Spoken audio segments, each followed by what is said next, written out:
হায় রে আমার শখের বেটার লেগে বানাইলাম ফুচকা। বেটা গিলতি আছে আমার একটু হাদেও না। যদি আমি জানতাম সে একা একা খাইবো তাইলে আমি কখনোই বানাইতাম না। আমার শখের বেটারে যেরকম করে গিলাইছি আপনাকে শখের বেটার এরকম করে গিলাইতে চাইলে আমার সাথেই থাকুন, আমার ভিডিওটা সম্পূর্ণ দেখুন। আমি ফুচকা বানানোর জন্য প্রথমে নিয়ে নিলাম বুটের ডাল আর একটা আলু সিদ্ধ। এখন আমি ফুচকাটা ভাইজে নিতে আসি, তার সাথে আমি আপনাদের সাথে কিছু কথা শেয়ার করি। শখের বেটা যখন অফিসে থাকে তখন আর ভালো লাগে না, শখের বেটা যখন অফিস থেকে আহে তখন ঝগড়া লাগাই দিই। আজকে শখের বেটা বাসায় ছিল, তার সাথে লাগাই দিছি ঝগড়া। তার মন ভালো করার লেগা টেকনিক খুঁজে বাই করছি, ফুচকা বানাইয়া তার মনটা ভালো করার চেষ্টা করতেছি, দেখি কি হয়।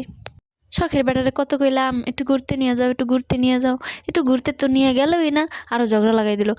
এখন দিয়ে দিলাম মরিচ, তারপর দিয়ে দিলাম ধনিয়া পাতা, তারপর দিয়ে দিলাম পেঁয়াজ কুচি, তারপর দিয়ে দিলাম লবণ, তারপরে দিয়ে দিলাম লবণ। আপনাকে পরিমাণ মতো আপনারা দিয়ে দিতে পারেন, আমার পরিমাণ মতো আমি দিয়ে দিলাম। তারপরে দিয়ে দিলাম সিদ্ধ করা ডাল আর আলু। ওইটারে এখন মিশিয়ে নিব, সুন্দর করে ডলে ডলে ডলে ডলে ডলে ডলে মিহিন করে নিতে হবে, যেন বুটটা আনাম না থাকে। মশলা দিয়ে দিলাম, চটপটির মশলা, তারপরে দিয়ে দিলাম আবার আমি একটু লবণ, তারপরে শখের বেটারে দিলাম একটু গোড়া দিতে।